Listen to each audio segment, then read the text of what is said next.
Good evening, everybody, and welcome back to the Nexus Gaming Series. I am your caster, Bahamut. On the left side, we've got the members of Sky5, and on the right, it is going to be gillyShark. This is a Division A matchup, and we are in week 8 for our Nexus Gaming Series regulation play. So this is the last week you're going to be seeing a lot of these teams play up against each other, and potentially the last week you'll see some of these teams play for the Season 7 of Nexus Gaming Series. But if you're sitting at home, and you're a hero share bot, and you just dumped my last victory, I think it was that a win? Yes, my last victory in chat, and you're sitting there and you're like, but Bahamut, how did we get here? Don't worry, I got you here, Sharebot.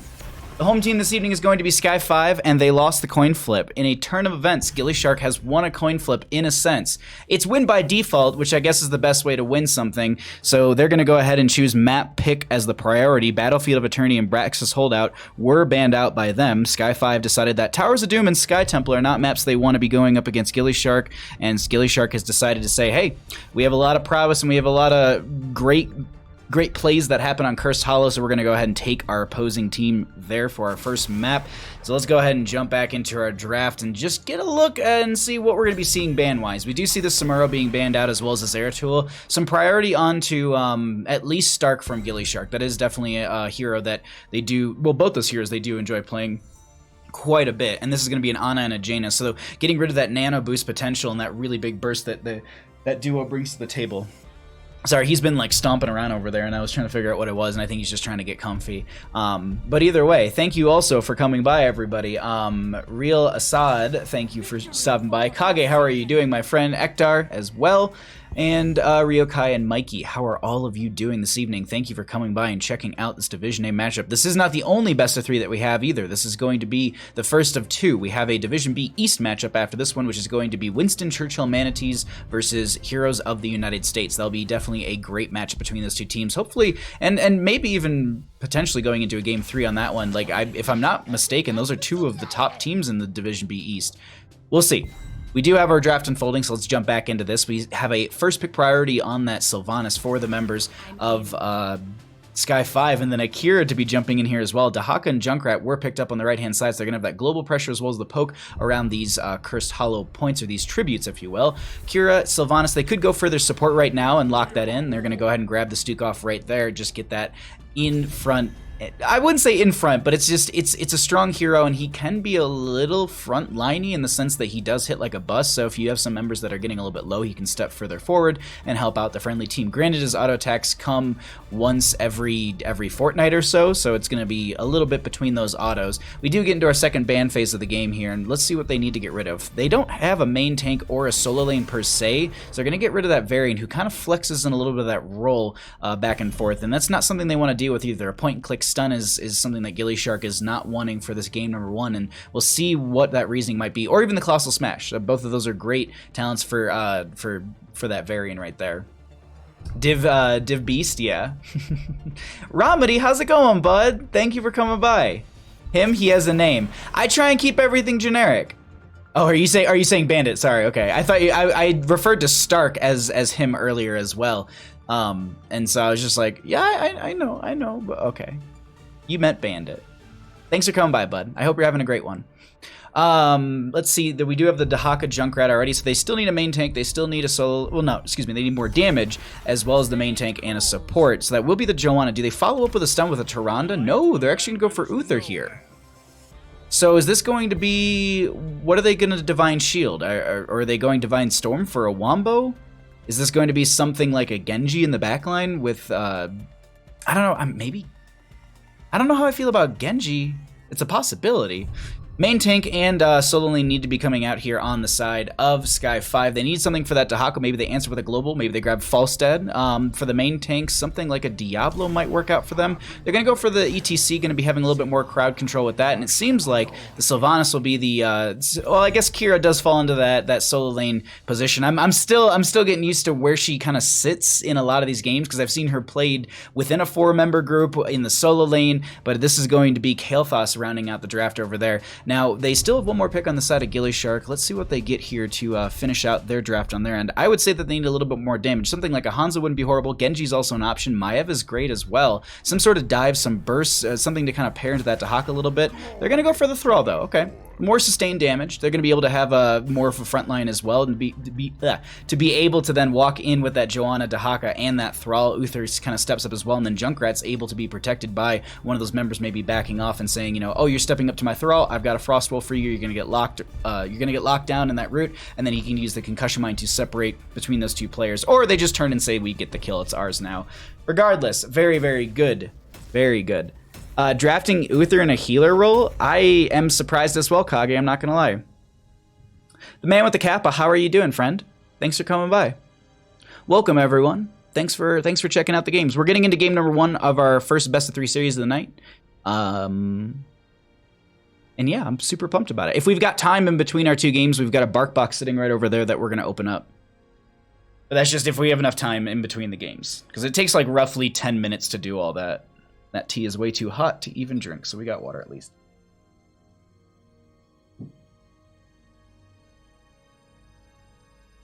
Whew. I did set myself to central, didn't I? Yeah, because I was playing Brawls before this, and I usually change my server priority, but I don't think I did this time. It's just the load's a little bit long, or I might be the issue. Granted, there's also someone playing from England, so there's that connectivity as well. But yeah, thanks for hanging out. We're going to get into this shortly. If you haven't followed already, please go ahead and do so. It's a great way to keep in track, to keep up with the stream and make sure that you know when we go live and you can catch more awesome Heroes of the Storm action. But the ETC will be loading in and we are ready to go. I'm just itching to get into our game and I know you are as well. Samuro Band again? Pretty much, Ghost Bear. How you doing, bud? Thanks for coming by. We do see on the left-hand side the members of Sky5. We have Quan Finnegan, I think, on the Sylvanas. Apple Mike is going to be on the Kira. Goliath will be on that ETC. Alan, by default, is going to be on the Stukov, and Furl will be on the Kael'thas. On the right-hand side, we got the members of gillyShark. We're going to be having Chesslooter on the Junkrat. Combo Tripson will be on the Uther. We'll be having Stark on that Thrall. Veggies will be on the Joanna. And in the solo lane, in the top lane, Zergy Monster on the Dahaka. We'll do our best to keep an eye on said Dahaka and said solo lane throughout this game. But for now... Sorry, I was reorganizing some stuff earlier, and I was like, "That's the button that I wanted to swap off for this." Sorry, it was just I used this one button for the little portrait controller thing, and it does the combo, the keystroke for me. So I have to push one button, and I don't have to use my mechanical keyboard. A little bit quieter. And I was meaning to rotate that around earlier, and then I ended up just putting my sound bits folder there instead. Mikey, how's it going, bud? Thanks for coming by. I saw you earlier, a little upset that Bandit left the screen, but I was cleaning his ears a little bit before the stream, and then I gave him a treat, so I think he wanted to go grab some water because I could hear him drinking in the kitchen. But thanks for coming by, my friend. We'll see what we get here in the rotations, as we are going to be having Fatal Rampage. No, Fatal Rampage? Do I have that right? Fatal Wounds. I don't know why I want to say Fatal Rampage. This did get a change today in that it is going to be going from the 40 to 50, because I think it used to be 50 to 60, and it's also increased from 150 stacks to 200 stacks. So they increased that duration, or maybe, was it 120? No, it was 150, I'm pretty sure. There were so many changes in the patch today. Oh my god. It's just ridiculous. And I saw it happen. It was like late in the afternoon as well. Imperius got some changes. They were trying to bring him back towards the center. Tassadar got changes that people are saying are like he's on permaban is for some teams at this point, because Task Tracer combos are now dumb powerful. Ariel got changes as well, where she is going to be, I believe, just gaining more damage from autoing against heroes, as well as the damage that heroes do fills her bar, I believe, a little bit faster as well. So really, really good there. Oh, high quality. Hastaga, thanks for coming by. I'm glad you enjoy the high quality audio. Thank you. That's a very nice compliment. I try my best to make it sound good. Really good combo going to be coming out from the members of Sky5 right there onto Kaimo Trips, and they'll be able to mount up and they'll get some heals in here and there, but definitely playing this bottom lane really, really well on the side of Sky5. Oh, that's such an annoying thing though, also coming out from the Junkrat as well. Just that concussion mine blocking your gate. You have to kind of play around this edge, and you might even get thrown around, but they still want to clear out these siege giants before they get value. Speaking of the same thing, look at the top lane right now. Sylvanas will actually be locking down this top lane tower. Apple Mike is going to be helping out. Tongue Drag actually pulling the Kira, and Apple Mike taking so much damage. That could be first blood of the game. Kira with the sweep, and they actually use the burrow charge right there as well, just to make sure they're able to deny the sweeping strike. And this is also going to be first objective popping up here in the bottom lane. Is Cybernetic Kael'thas banned? I don't know off the top of my head.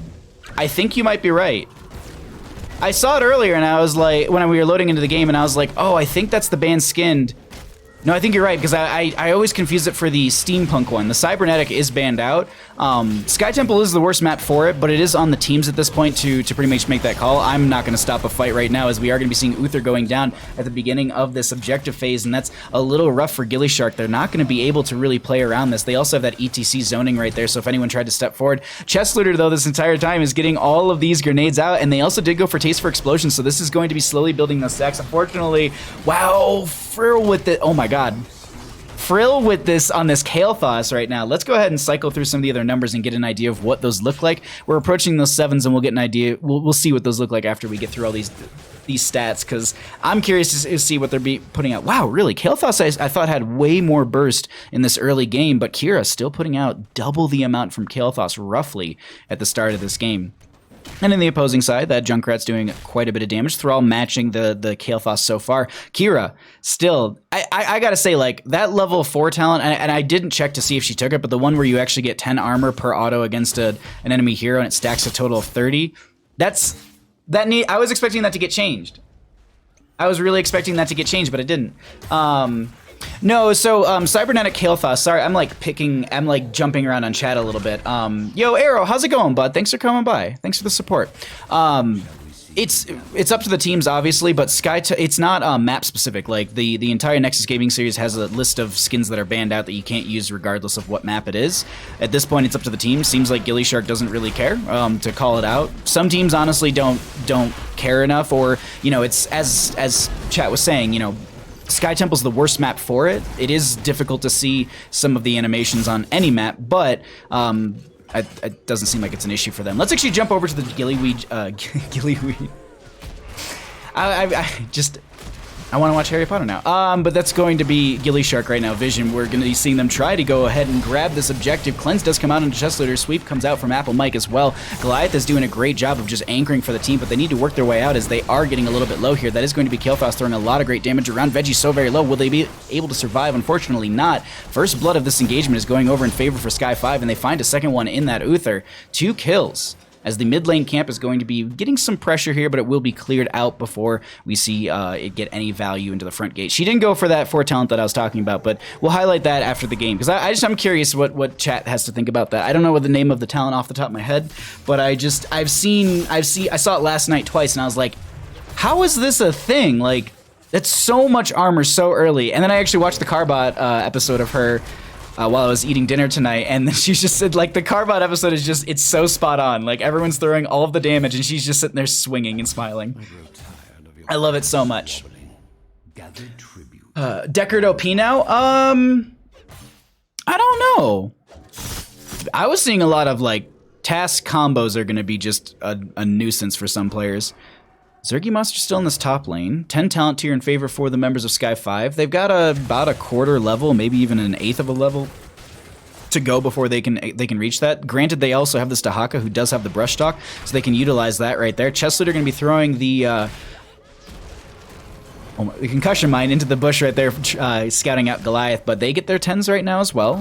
Divine Shield for that Uther, so no Divine Storm. I'm trying to see everything that's breaking out right now. Looks like Goliath should be able to get this easy without any sort of interrupt, and that will be Curse going over against gillyShark. Apple Mike going to be finding Stark right there and trying to chase further into them. They might turn this around. The Dahaka is still showing in top lane. They're dealing with that siege camp, so the enemy team does know that the Dahaka is up there, and that silence, the cleanse, the D shield, oh my god, the final strike is going to be used by the Kira as well, and they're not able to pick up a kill. Everyone, oh veggies, I don't know if you're going to be able to walk out of this one, bud, and they're going to be going down. ETC picking up, or at least setting up the kill right there as they move past the fort in bottom lane. There are siege giants down here getting a ton of value, and so this is kind of mitigating the siege wave that they could have. Granted, it is Curse, and all the towers are locked down, so this is just them opening up the front gate. I don't know how I feel about that. Okay, final strike.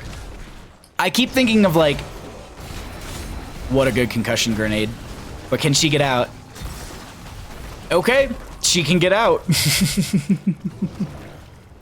That is probably the most frustrating thing I've seen in a while. Meanwhile, Dahaka's still pushing up this top lane, making sure that they're keeping that experience even and they're not losing out too much. Overall, during a curse phase, I would say to to have this as the trade isn't too bad. Granted, this is also going to be a boss play for the members of Sky5. Let's jump over to their vision right now, see what they're seeing as they're going for this boss. They know that there's going to be 2 in mid. They also know that they just gained a fort, or they gain that fort advantage in mid lane, so they'll have that periodic catapult pressure as well as the passive experience gain. That boss is going to get pinged. The members of gillyShark are going to know this. Let's jump over to their vision right now and get an idea of how they're playing this, as they are a little turtled up on the map. You can see them playing pretty close to their structures and not going too far out of the lane. They are setting up to maybe deny a boss play, and they can see it coming in right now. They're going to run right out of there. Did the members of Sky5 catch them? I double-clicked on Apple Mic by accident, and that threw off my vision really quickly. It doesn't seem like they're going to be going for it, but look at this wraparound coming out from gillyShark. We can see this. Oh, the Blessed Shield comes out. Reptile going to be coming in. That's going to be the Earthquake as well. That's going to be the Phoenix out from the Kael'thas. Sylvanas the first one to go down. Kael'thas not getting enough damage out with that Kael'thas. Apple Mic trying to get the final strike, but that's not going to be enough. Feral is going to be going down as well, and gillyShark have sniffed out the enemy team. They managed to grab a camp on the right-hand side, and they could realistically go for the boss, or they could go for the clear into bottom lane. By the time they get down here, this boss might get cleared out by just by the structure. It's going to be very low, and actually, I think they're probably going to lose the structure. Junkrat comes over the wall. Yeah, I was gonna say, like, all the archers that came in are really starting to put the damage into that fort. If it was just the Grave Golem versus that fort right there, that would have definitely been just about an even trade. Either way, look at our top lane as Zergy Monster continues to push this up. No forts, fortless. Zul, how's it going, bud? Thanks for coming by.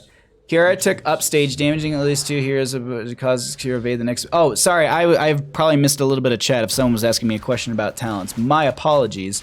If anyone does want to know what Kira is running, let's go ahead and we'll hover over some of the abilities for now. We are kind of in that lull of the game where we're just waiting for both teams to get set up for our next objective phase, and that's going to be popping up in the next 9 seconds here. We'll jump over and we'll get the positioning set up for this, as we are going to just continue. For anyone who's wondering what the talents are, what they're doing, because me, myself, I'm also learning all of her talents and trying to figure out the best way to understand the way that she works with these compositions. But we're going to pull away the talents for now. Let's go ahead and see what they do with this. We'll just get the full fight in front of our faces, as this is going to be a nice sweep coming in, but that's also going to be the burrow out from Zergy Monster. Riptire coming in, that's also going to be the Earthquake. Once again, they found themselves at an ETC that tries to mosh pit, but gets taken out immediately. D-Shield does come out onto this Dahaka as well. Chest Leader going for the channel onto this objective. They are going to be able to grab that on the right-hand side right there. There is going to be the Bruiser camp that's pushing in through the mid lane. They'll have to deal with that. Apple Mic able to just get themselves in a great position out of that. They were in a bit of a rough spot, and just be able to use that sweeping strike to get into a better position is such a great asset and tool for Kira. The hard thing at this point is dealing with that, and just hard CC is something that you're going to need to constantly have in a lot of these games. The Uther might have been the reasoning for that, but they're hitting onto heroes that really Uther can't be near, or isn't near, or don't have anything to deal with her at the time. Boss is going to be picked up in this top lane for the members of gillyShark. We will be seeing the Siege Giants coming through as well. Bottom lane is going to be cleared out by a couple members of Sky5, and this map is starting to look a little back and forthy, in the sense of... That's a horrible way to describe it, but in the beginning of the game, Sky5 had a pretty dominant start. They had 4-0, maybe 5-0 in kills, and they were doing really, really well. And now at this 13 roughly around the 13 talent tier, it seems like the power spike has really shifted in favor for gillyShark, as Apple Mic gets tongue dragged right at the end of that. They found themselves the hard CC they need. Unfortunately, it's not going to be enough. Look at all the damage and that huge silence coming up from Stukov. Burrow going into the ground for Zergy, who also pops their essence. They're trying to make their way out of this. Riptire going to be coming out to maybe aid in some of these members who are chasing after Kaimo Trips, and Veggie's turning around, gets the shield glare off. Meanwhile, the boss is still pushing in. Kael'thas just below us is going to be going for the channel onto this, and this is going to be Chest Leader throwing out some grenades here and there. Let's actually jump over to the gillyShark vision right now, as we get an idea of what it looks like for them as they're trying to grab this objective without their 16s, but they're just on the corner of those 16s, and they don't want to take a fight without them. And this, I love the way that they're delaying this out with Chest Leader. Unfortunately, I don't think it'll be enough. Also, Dahaka might have burrowed into bottom lane to get some quicker map push going on for them. Let's actually jump over and try and find out. Yeah, it's on 50-second cooldown, so they won't be having that. So yeah, because it's 75 seconds if I'm not mistaken. We are going to be seeing this top lane fort being burned down right there, and this is a pretty aggressive play, because they don't have vision on the enemy team. They know that Joanna and Dahaka are in mid and bottom, but they're missing quite a few players, and I think they're just banking on those two heroes, or the other heroes being around said tanks, or solo laner. Meanwhile, in bottom lane, this is what Dahak has been pushing out, doing a great job of it, and making sure that this is just it's pressed up, and so the enemy team has to respond to it. Also, it pulls them out of the main phasing of the wave, and in the sense of that they're in this like center of the map. Having to clear from all the way back here is very apparent to the enemy team, because one, they'll see you on the mini map, as I can show you right now.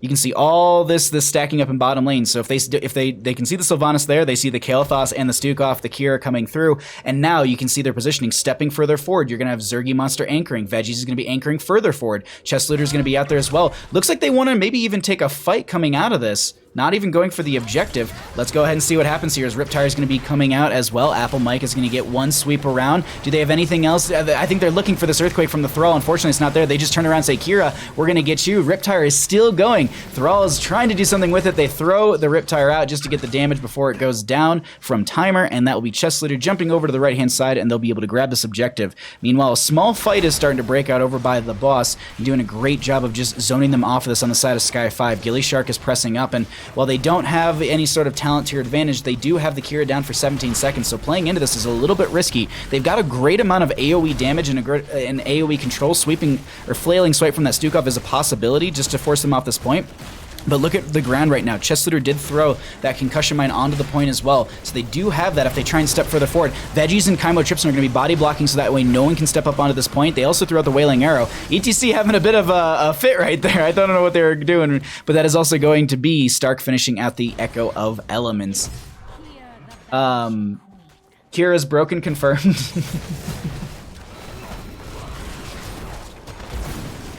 Mr. Lard, how you doing? Just Key, how you doing? Snag, how you doing? Sorry I'm missing everyone. Perfect, how are you doing, my friend? Thank you all for coming by. Radically Dreaming, thank you for coming by. I love you all very much. We do see that there is going to be the Bruiser Camp grabbed here in favor for gillyShark. They do have Curse of Advantage as well, and they're going to go ahead and grab this Vision. Let's jump over to the opposing side. Sky5 as Frill is going to be stepping back onto this point. They want to reclaim the Vision. Obviously, everyone knows Vision's how you win this game, and Kira is on their way, as we can see that. Kael'thas also sitting at 29 stacks on the Mana Addict at level 1, so 9 stacks over the total necessary for at least the Arcane Barrier. And look at this, look at Veggie just sitting in that bush right there. They might have seen those hammers coming out from the bush, but Apple Mike will be trying to get this. I love that the cleanse happened and they got stuck into the little cove over there. Veggies now steps further forward, knowing that there might be a little bit of a misposturing with all these members moving around. Riptire comes out. That's going to be the Earthquake as well. There was the Blessed Shield for all this setup. We do see the Riptire actually going for a flank with that. Essentially, they blow up Stukov with the Riptire just out of nowhere. Just Riptire out of nowhere. Meanwhile, Chest Looter will back off and grab the objective. Stark going to step forward. Quan is going to be able to get the Banshees forward, and they'll be able to get the teleportation out of there. Siege Giants are going to be picked up as well in this top lane to add to the pressure that they don't have, because of the fact that there was a catapult pushing up this top lane, and now they want to find themselves a keep. Mid lane also did have a Bruiser Camp that was stepping further forward. It just now goes down, but they do have 2 dead on the side of Sky5, while gillyShark will be pushing in through this top lane. They need to be a little careful about this, because if they stagger out one more death, that's going to be more than just you losing a potential keep.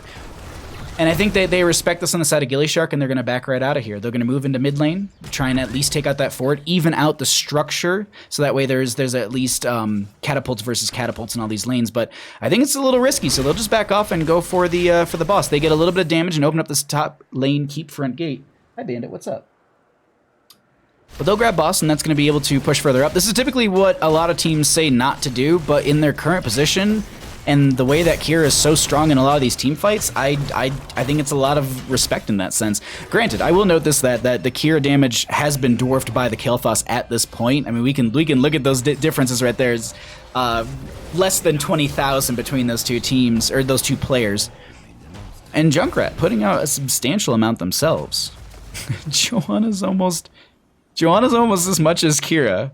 I just want to highlight that. I know we're not looking at anything specific on the in front of our screen, but I'm seeing these stats, and I just did a crossover. I was like, wait, really? Joanna's really putting out almost as much damage as Kira? I thought she was bodying, but either way, we have 20 talent tiers. Let's at least see what those are for the members of gillyShark, as they now have a boss pushing up to top lane. Veggie stepping forward. That's going to be a nice condemn, grabbing a few members together. Root comes out from Stark as well. The boss has a stun going out. That also will be the flailing swipe. Kael'thas is the first one to go down. Apple Mike in this backline getting these sweeping strikes. Cleanse goes out, and it throws Apple Mike into a bad corner. I like the way that they're dealing with this Kira. I think they figured out the way to kind of deal with that sweeping strike. Whenever they're about to get launched into a wall or a bad space, that's when you wait for the cleanse. That's exactly when you cleanse them, so they're in a bad spot. You can take advantage of that, and we saw that happen exactly right there. gillyShark now going to be able to step further forward onto this core. It's starting to fall rapidly, 50-some and going, and I think with this, that is going to be game number 1 going over to the members of gillyShark. GG. Well played.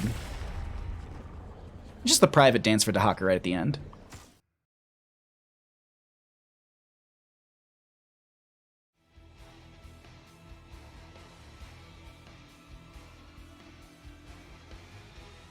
Gorgeous rip tires this game? I agree.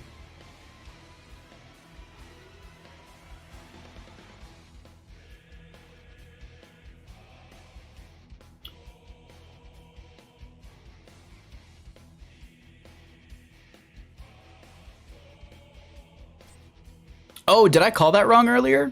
You're right, because that was Thunderstorm, Kage. They hit ETC with it, and I was like, that's a little confusing, but whatever. They've got the same icon, so I was like, all right, they're gonna finish Echo. I didn't see that they had Thunderstorm. That's a good call, or a good catch, thank you.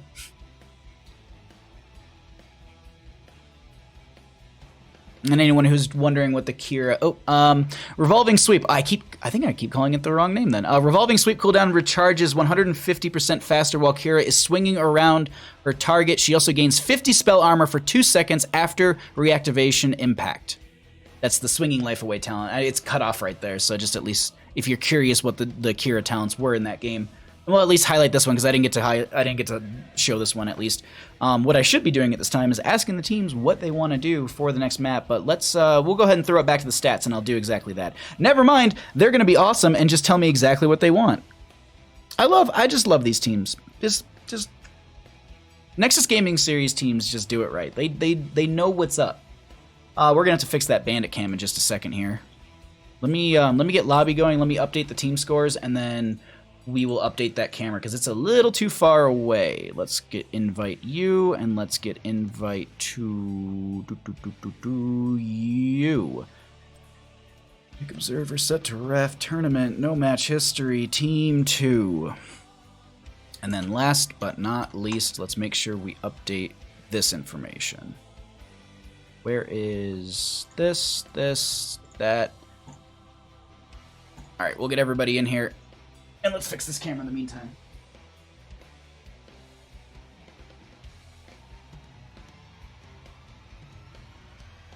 Because everybody wants to see Bandit properly. Want your duck, bud?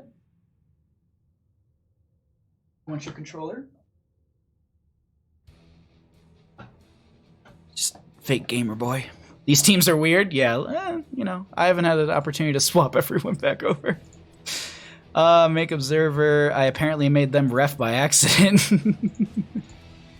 I thought I managed to do it to myself. All right, let's swap you with you, and you with you, and finally you with you. Give this person hat. Give that person hat.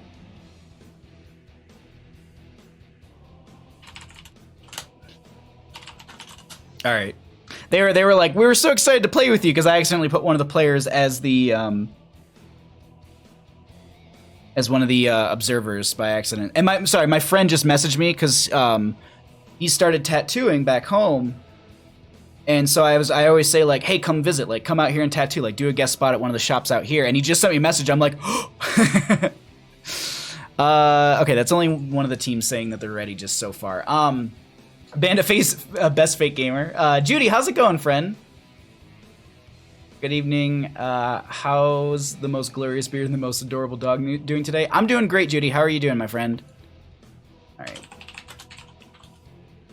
Let's give him a spooky worm. And let's go ahead and get into our second map. Let me make sure that all my information is all, excuse me, set. I should at least note that this is map pick priority. Alrighty. That's all set. Let's go ahead. Let's push the button and let's go into game number 2. I want to play with you too. When do you do viewer games? I need to do. I never do them. I should though. Welcome back to the Nexus Gaming Series. I am your caster, Bahamut. On the left-hand side, we got the members of Sky5, and on the right is going to be gillyShark. This is a best-of-3 series for Division A, and if you're sitting at home and you're wondering how we got to Tomb of the Spider Queen and why gillyShark is up one game, don't you worry, don't you fret, don't you fear. I got you. The home team this evening is going to be the members of Sky5. They lost the coin flip, giving the odd, weird default win, in a sense, to the members of gillyShark. And so they're going to be going for map priority in our best-of-3 set, at least for that first game. Battlefield and Braxis Holdout were banned out by the members of gillyShark. Towers of Doom and Sky Temple were banned out by Sky5. Cursed Hollow was the first map chosen by gillyShark and won by them. The members of Sky5 have opted for map priority in game number 2 and decided to take us to Tomb of the Spider Queen. I've actually noticed a lot of teams lately not opting, not a lot, but there's quite a few teams that don't opt for that first pick anymore. They're opting for map pick, and I think there's a few that are thinking that, you know, first pick priority isn't going to be winning games, or, you know, it's going to a map and saying, I have 6 different strategies on this one map. So no matter what the enemy team throws at us, we're going to be able to adapt our own draft. And I think this is maybe the direction we're seeing some of the teams go into, because last night, I'm just looking through my notes, like a lot of teams were going for map pick priority when they were losing a game. And even looking back at like Division B East, Jailbait versus Regen Phoenix, both of those games, both of those losses, and that went to a game number 3, sorry, spoilers, all 3 of those were map pick priority.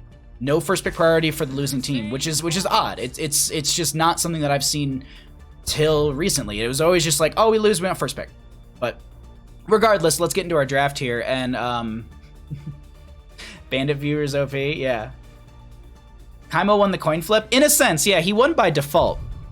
But to answer Judy's question about viewer games, I typically don't do them, mostly because we've been pushing for partner, and the blunt truth of it all is my viewership numbers are better when I'm doing casting. And so for the time being, this is pretty much my prime focus on this channel, is just Here's the Storm casting, because that's at least the best way we can get towards that partner.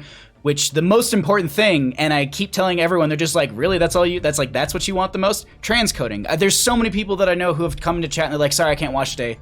Like, your stream's too high quality in the sense of 1080p 60 FPS, and they're like, I can't lower the quality, and so my internet can't handle that. So that's like the main thing that I want. And the other thing too is once we get accepted, fingers crossed, because we just applied again yesterday, hopefully when we get accepted, we don't have to worry about that viewership at a specific number anymore, and then we can break into doing more viewer games. I'd love to do like Sunday viewer games. Like, that would be a blast for me, but at this time, that's just Sunday night. I'm not going to be getting a lot of viewers, and we can't bolster the numbers for partner. I hate looking at it that way, and it doesn't sound good when it comes out, like, at least to me, it doesn't sound good. But it's one of those things that, you know, I think for the betterment of the content that I can create for all of you, for all of these Here's the Storm games, this is the way that we do it. Sorry for the long explanation. Sorry about all of this. We do have a draft, so let's actually jump into that. It's a little bit more important. Samuro, Zeratul, and Medivh, all Stark heroes, are going to be banned out by the members of Sky5. They grab a Varian Sylvanas. That might have been a target ban in that first game coming out from gillyShark onto the Varian, as we did see that earlier. Ana, Jaina, and Stukov on the right-hand side, so respect out to that Stukov that didn't get picked up in the early game right there, or the early part of the draft, and once again the Ana and the Jaina, so there must be a synergy as well right there that they don't want to deal with. Joanna, Junkrat, and Leoric, all great heroes for a map like this. Junkrat's able to provide vision between the rotations with his Concussion Mine as well as the Trap. Joanna's a strong anchor in between the lane rotations as well, using the Condemn to speed up the wave clear. Typically, we see teams going to something like a Kael'thas or a Gul'dan. Kael'thuzad did get some changes today. I didn't get to dive into them very deeply. I believe Gul'dan did as well. We could be seeing something like that, but they're going to be going for a little bit of a gillyShark special, and they're going to go for the Zool. And in previous interviews with Stark, I've asked him, you know, why the Zool here, why not a mage? And the entire premise of this draft right now is we're going to just outpush them. We have Leoric for wave clear, we have Zool for wave clear, Alex Strauss is a good sustained hero, she's also got the Dragon Form, which is a little menacing, Junkrat's got a ranged clear, and he's also got mildly good wave clear and splash damage, and Joanna, as I mentioned earlier, has the Condemn. Kira and Tyrande will be the 3-4 pickup for the members of Sky5 with a Kael'thas as well. The Kira we saw in the last game, really strong. Tyrande did get some changes today, so we'll see how those have affected the gameplay, and then Kael'thas. I don't know why my mouth, I think, is just really, really dry because my tea's too hot to drink and it's too hot in the room. But Kael'thas we saw in that last game, Frill is really strong onto them. I love this draft from both teams so much. I really, really do. And I'm excited for this Tomb of the Spider Queen game. In that case, I accept sadly that I may never play with you. I mean, one day we'll get to partner. And then one day, that'll be the jam. Hopefully, it's in the next 2 days. Hopefully, they send me, like, fingers crossed, I wake up tomorrow and they send me an email saying, like, hey, yeah, your partner, congratulations. Fill out all these forms. Get yourself some new emotes. And make a new stream schedule. Kill thought. Bandit, before we get into this game, what's your analysis? What's your breakdown? I know you got the controller over there. Give us that wonderful breakdown, my friend, of what you think of these two drafts. Varian? You're not on the Varian Hastaga? Tomb Samuro? Tomb Samuro actually can work. Alrighty, everybody, we got a game. Let's go ahead and jump on into this. On the left-hand side, we got the members of Sky5 trying to take us to game number 3. They've got Goliath on the Varian. Alan, by default, will be on the Tyrande. Apple Mike will be on the Kira. Quan Finnegan is going to be on the Sylvanas. And Frill is going to be on the Kael'thas. On the right-hand side, we got the members of gillyShark, up 1 in our best-of-3 series. We got Veggies on the Joanna. Kaimo Tripson will be on the Alex Straza. Zergy Monster will be on that Dancing Leoric. We do see Chess Looter on the Junkrat once again, and Stark will round out the team on the... Oh, GG's, Chess Looter. GG's, my dude. Stark will be on the not the Samuro, onto the Zul. I was just thinking about it. Sky5 is going to show us how to chain CC to win. Let's see it, Ramadi. I'm interested. Just returned. Isn't that even weaker frontline from than ETC? Gasp. Teamfight versus macro on a macro map. I mean, it's a little team fighty. In a sense. I'm on the wrong tab right there. My apologies. Taking a no cleanse support into chain CC thinking face. Let's check out bottom lane. Because right now, we're just going to be getting a lot of these rotations. I don't expect them to be getting any sort of kills anytime soon. I know I'm going to eat those words in a second. No, they're going to be going to rotations. Let's jump into bottom lane. I'll do my best not to miss the first kill, but usually when I say that, I miss the first kill immediately after saying that. So I just want to at least highlight the solo lane, see what this back and forth is going to look like, and it's something that we don't get to see too often in a lot of these games. So let's at least give a highlight to them, see how they're playing this. And I say this every time I jump onto the solo lane, but it is a very strategic back and forth. You need to be able to play around your health pool. Like Zergy right now, we could be seeing them step further forward at one point to then to try and bait the Sylvanas to step further forward into them while they have friendly members rotating down into the lane. That's a strategy for solo lane. So it's playing around with your health pool as well, manipulating and saying I'm going to play at this below 50 mark for a while is an opportunity for some of these players. We do see the fatal wounds from the that's going to be first blood in the mid lane onto the Sylvanas. I did it. I no longer have to catch any of the other kills off screen. I got the first one. No, I'm just kidding. We do see the fight breaking out in mid lane still as Goliath is going to be taking a little bit of damage. No 4 talent here just yet for them. We'll see what that variant's going to be going into. They currently went into, I believe, parry at level 1. Excuse me, overpower. I never, all of these are the same, and I'm just like, parry's actually the name of the ability.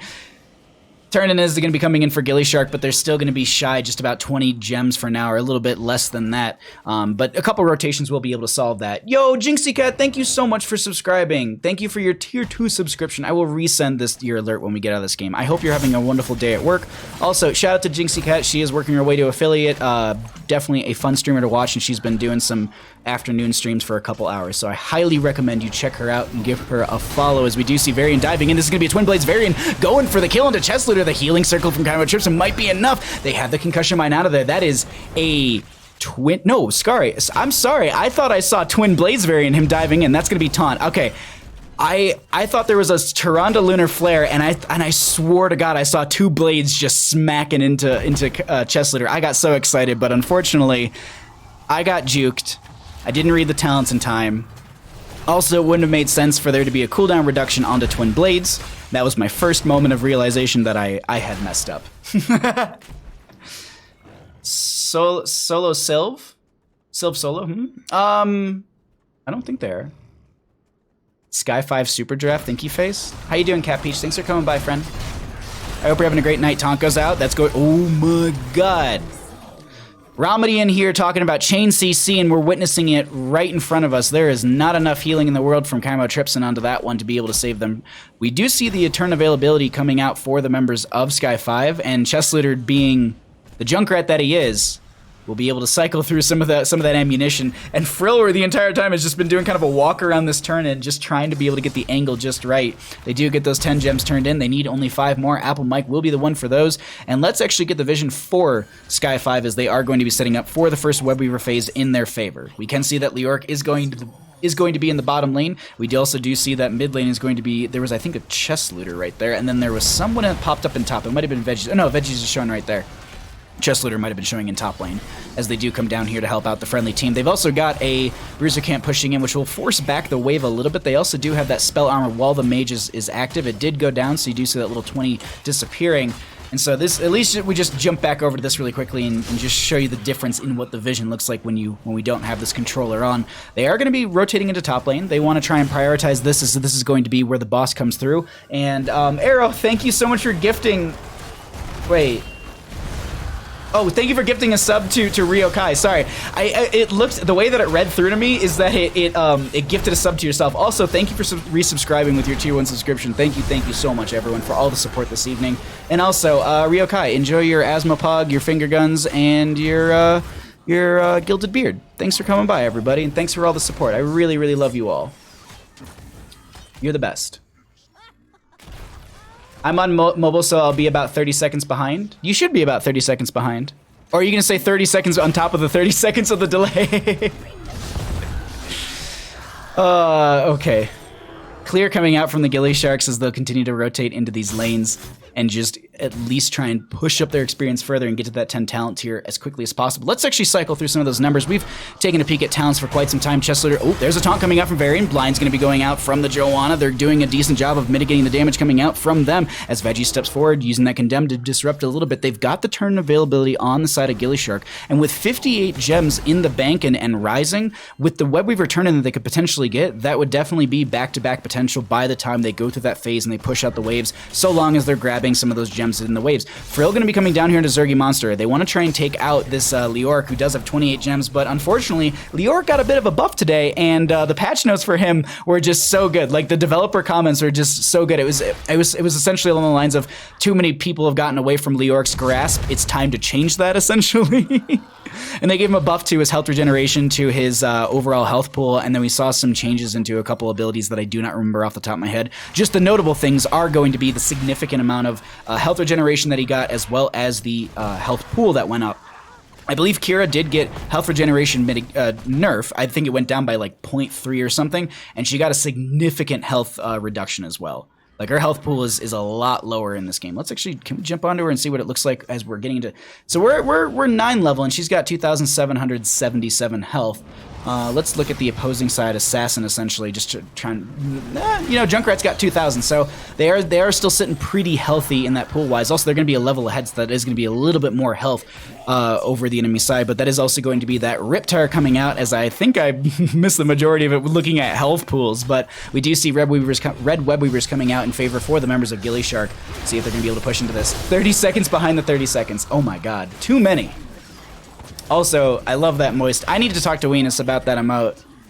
I need to talk to him about how he did that, because I've been wanting to do a word emote for the longest time, and every time I do it, it just comes out so blurry, and maybe he just got the trial and error, and then he finally found one that worked out, because I did it like 2 or 3 times, and I just couldn't get it, and I was like, alright, I'm kind of wasting a spot.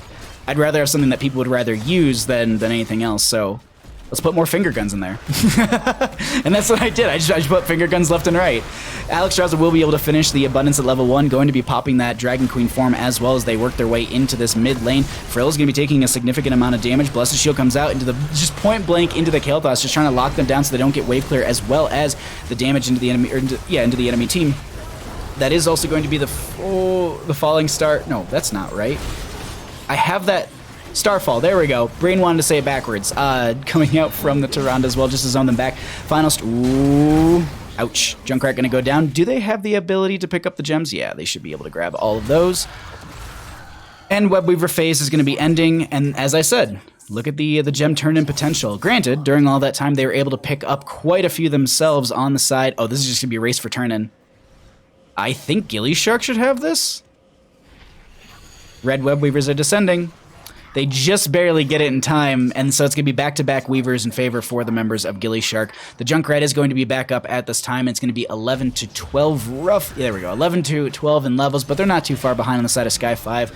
Seems like gillyShark is going to be prioritizing the top lane. Let's actually jump over to their vision, just highlight that as they're going to be pushing in right now. They can count quite a few in this bottom lane. They are going to disappear right there, and Sylvanas is going to show on top. They also do see Frill as well. Does throw out one chain bomb. It's going to be onto Stark, who just backs off and just pushes the damage into the wall. No one likes sidewalls. Riptire, Blessed Shield, Entomb. That's going to be the Jailers as well. Oh, and Sylvanas is trying to burn through the Riptire, but they get the jump over the wall and they end up getting the Kael'thas right there. That's a huge pickup for gillyShark because the fact that Kael'thas is the major clear for that team. Outside of that, yeah, they got some Banshees. They don't have a ton on the side of Sky5, and I don't know if this is going to work out for them. Webweaver in top lane sitting around half health. Mid lane is going to be in the same kind of spot, and Kira's clearing out bottom lane. That did just end right there.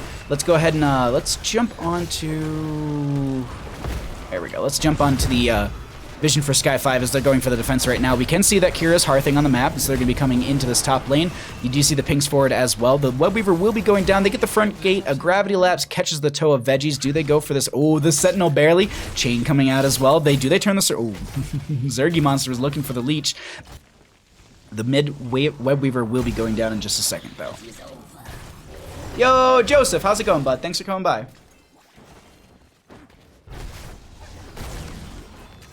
I just want, like, can we just always have Pog slides in chat when Joe when Joe shows up in chat? Can that just be the norm for our stream when Joe's here? Can we just get Pog slides for him? 13 to 13 in our levels, we are going to be seeing the Mortal Wounds coming, or excuse me, Mortal Strike coming out for the members of Sky5. How's it going, Bandit? What's up? They do pick up the blue Webweavers as well, so they're going to be having those pushing into the lanes, but there is going to be Siege Giants through mid and Siege Giants in bottom and the Bruiser Camp in mid lane that will be needing to be dealt with. 13, oh man, it's a tight game on Tomb of Spider Queen here. These later game Webweavers could get a lot of value, and I say that like it's way later in the game, but we're only 11 minutes into this match right here. That's a bit crazy, and it feels so much later. There's been a lot of great engagements and a lot of great back and forth between the two teams. Can they get more than just the forts here? I'm kind of like holding my breath a little bit. We've seen towns for a bit. Let's pull these away. Let's get more action on our screen, and we'll take a peek at the numbers afterwards. Fort is going to be focused for now. Webweaver in top lane is going to be cleared out fairly easily. Phoenix does come out from the Kael'thas, but this is more of a zoning tool, and they're not going to be able to get a ton of value with that. Meanwhile, though, in mid lane, the Webweaver down here has made its way into the front and has taken a bit of damage. They do use Sylvanas' passive, or excuse me, trait. And they have so much damage going out. That's going to be Joanna going down. Reptire going to be coming out. There is going to be the Entomb, and they don't find a counter kill just yet. Apple Mike is still living through all this. I cannot believe the damage that is coming out. Also, that Starfall is getting them so much value for the friendly team. Let's cycle through those numbers as looks like gillyShark wants to try and re-engage onto this. A little worried on that one as Zergy Monster will be going down. That's quite a few gems that need to get picked up immediately as they end up going. That's a bit of an... Maybe it was to just... slow down the push, but they still get the fort in bottom lane. I'm not sure about that. I'd have to go back around and look at the map because I was so focused on the team fight. Zergy Monster is going to be providing vision for the friendly team. Let's actually... They did see for a second there that there was a couple players on that camp, so they'll be able to just get that vision. They know that that's coming in the waves, and they do have Webweaver turning on the side of gillyShark. There we go. Yes, all of the Pog slides. Thank you. We do see our 16 talent here coming out for gillyShark as well. We do also have the Siege Giants. I don't know why I keep swapping this tonight. The Bruiser Camp going to be pushing in through the mid lane. Siege Giants are still going to be on cooldown for the next 48 seconds, and both these teams kind of playing it safe. I'm surprised that gillyShark isn't trying to... Okay, I was about to say, I'm surprised gillyShark's not trying to set up for a fight. Granted, this is going to be with some 20 spell armor, but they're chasing them out of this mid lane. They know that they're looking for this fight. There's an Entomb up for Leorc if they can find someone that's low enough for it. Wailing Arrow is going to be up in about 8 seconds. And they cycle back around. They're able to stave off the fight for now. Top lane, look at this pressure coming in here. If they're able to get a turn in, that's going to descend really far into the lane. Webweavers will descend as far up as your minion wave is. Or excuse me, as far up as the enemy minion wave. Nice use of Kwanzaa trait to be able to get that clear into that. Stark and friends are going to go for the turn, and they do get the Sentinel, so they know that they're going to be here. Zergy Monster stepping forward. That's going to be Apple Mike with the sweep, or the revolving sweep. trying to get in there. There's a huge entomb coming out. That's also going to be the Starfall as well. Riptire gets the Kael'thas. They find the Variant on top of it. Can they get themselves the Sylvanas? She's so slow. She uses the Banshees just to get a little bit further, but Apple Mike gets a jail thrown around them as they actually get thrown around. Oh my god, just the back and forth. Stark going to get healed up by Kaimo Trips, and Apple Mike is going to be able to survive through so much of this. Kira, balance. No, just kidding. She goes down. It's one of those things that, like, she's like, I was like, oh, I guess the revolving sweep will be able to remove of the root, I guess, and that makes sense. Yeah, I suppose that makes sense. Revolving sweep. Okay, I keep calling it revolving strike, I think. Looks like gillyShark is going to be going for the Webweaver boss turn in here, which could be game ending. A lot of teams, this is often what you do see. They grab the boss. They usually start cycling in some of the gems and chest looter right there with the last little bit that they need. So the Sentinel comes out. They know that they're on boss. They know they can't make it here in time, and that is going to be red Webweavers plus the boss moving on in through the top lane. You can see Leoric is meandering their way up into this top as well to try and help out the friendly team. Wonder if they try and use the Wraithwalk to maybe get a flank. The Entomb is going to be up already, and the Riptire will be up in 5. I think they're showing. I think, are they showing in lane? Let's see. Let's get the vision for the blue team right now and just get an idea of what they're seeing and how they're preparing for this defense. Bottom lane is pretty far pushed back, but these are 15-minute Webweavers, so it'll be pretty significant right there. We do see them forcing in right now. Okay. That is also going to be Kaimo Trips and popping the Dragon Queen. Entomb comes out from the Leoric as well. The Riptire inside that Entomb. That's going to be the taunt from the Variant as well into 1, but it's not getting the value they're looking for. Starfall is out this entire time. It's not same. It's like it's the same thing. It's just not getting them the value they want here. That's also going to be Lifebinder from the Alex Charles. I think first one of the game, if I'm not mistaken, as this is going to be the core starting to go down. Apple Mike trying to get all these revolving sweeps into the enemy team. Leoric is going to be getting the Wraithwalk forward. Shielding has come down onto the core. The Webweaver in top lane is very low, and they're also starting to get a little bit low on the side of gillyShark as they are. This core is such a close core call right now. Junkrat goes down. They're hitting this core. They're doing their best. Leoric goes down as well. Veggies, Kaimo Tripson, and Stark are the only ones left onto this. It might be enough. The members of gillyShark are able to do it, and that's going to be game number 2 over to them. GG. Well played.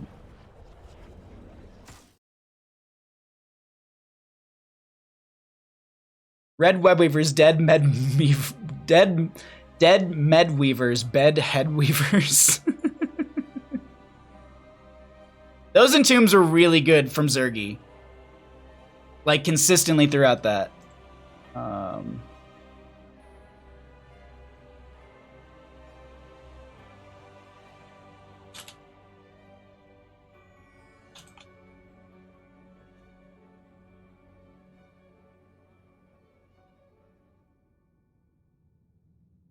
I am finding out that a team might be having to forfeit.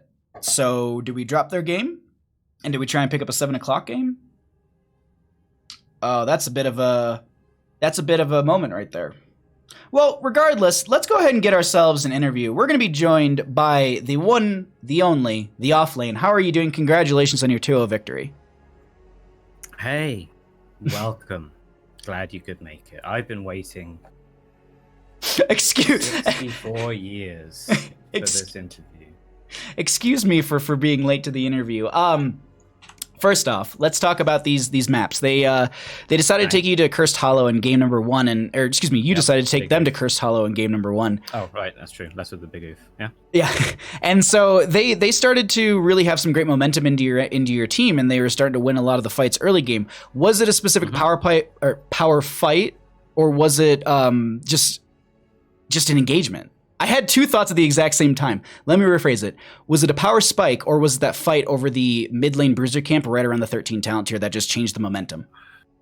Well, we had a wake up call, right? At level 8, we were like, hey, Kaimo, can you not int to tanks? So we got that out of the way. We gave them some tributes. We did all that, blah, blah, blah, blah, blah. And then we're like, hey, they're all around this nice little enclosed area, and we've got a bunch of buttons that work in a nice little enclosed area. So we figured, right, that we just go take boss. No, we go and use all those buttons, right? Mm-hmm. And then we kill them all. And we screwed up. We only killed 3, I think. 2, 3? I think you got stuck in like the toilet bend, right? So that was a bit oof, but you know, happens, I guess. It was a really good back and forth. I really enjoyed that game one, but once that power spike hit, essentially the momentum for your team was almost uncontrollable from the side of Sky5. There was every team fight was going over in your favor. There was a little bit of a back and forth here and there, but it was most of the time you were running them out of an area, or Veggies was just pushing face as Joanna. Moving into game number 2, they decide to take you to Tomb of Spider Queen. Any nervousness around going to a map like that, or are you just like, all right, we've got an idea for our composition, we're just gonna do that?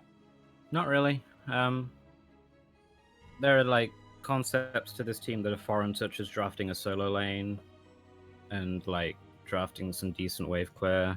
So the game was free, I think. Oh, I don't know. I mean, well, like they had Kira, but yeah, she wasn't solo laning, and like I'm pretty sure when I spoke to Fury, he was like, "Yeah, Kira's fine in the solo lane. I know she just got like dumpstered in this patch, but she's still fine." So she should have been in the solo lane. She wasn't.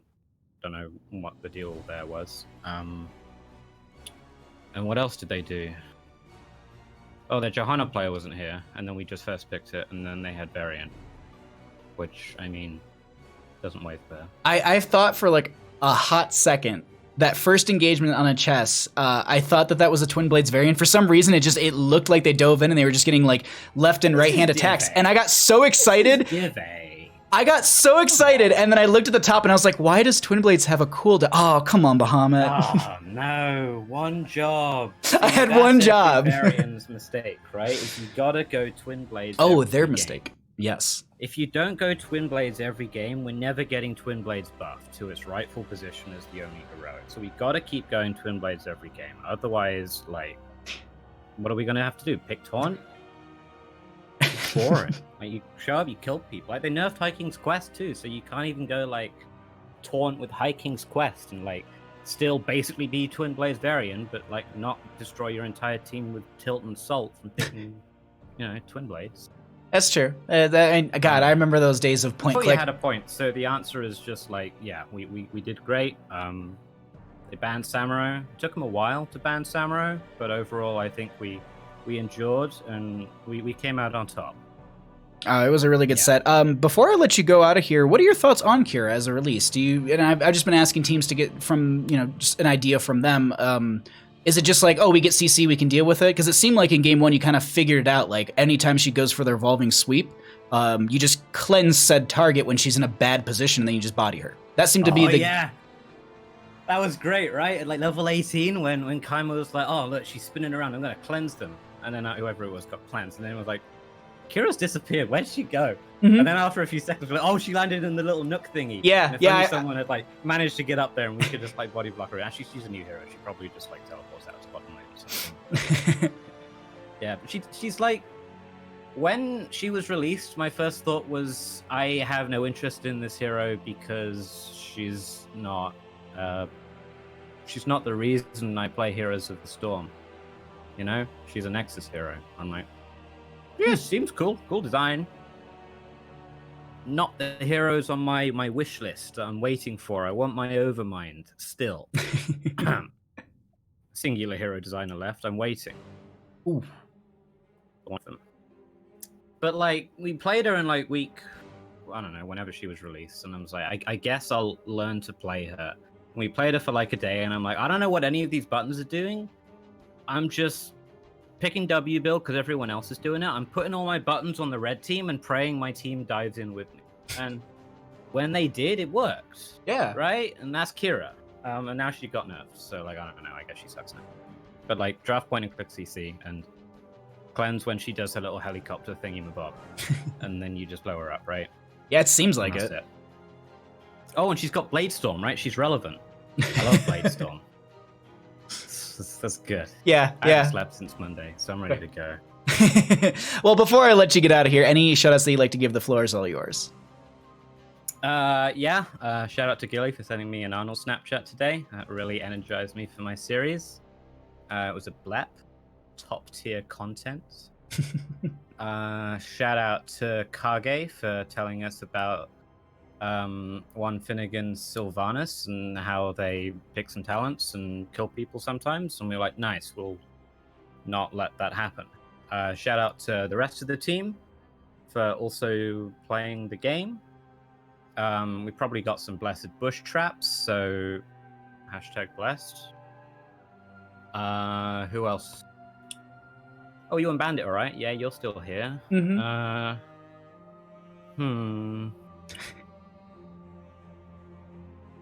I don't know. Shout out to heat waves. They suck. I'm melting. Oh, 27 degrees in my room right now. That translates to hot in Fahrenheit. that's just too hot in Fahrenheit. I'm actually in a small cup right now. For anyone at home, every 10 Celsius is 18 Fahrenheit roughly, and then add 32. Yeah, it's 80 pretty Fahrenheit. hot. It's nice. But no, thank you for the interview. Thank you for the games, and I'm excited to see you all tomorrow night versus Team Happy Cloud, if I'm not mistaken. That's at 6 PDT, or is that 7:30? Yes. I don't remember, Correct. and I just asked someone who's 8 hours ahead of me in a heat wave what time they're playing tomorrow. So thank you so much for the interview, Stark. Thank you so much for the games, and I enjoy. I look. Oh, they already left. That's it. They're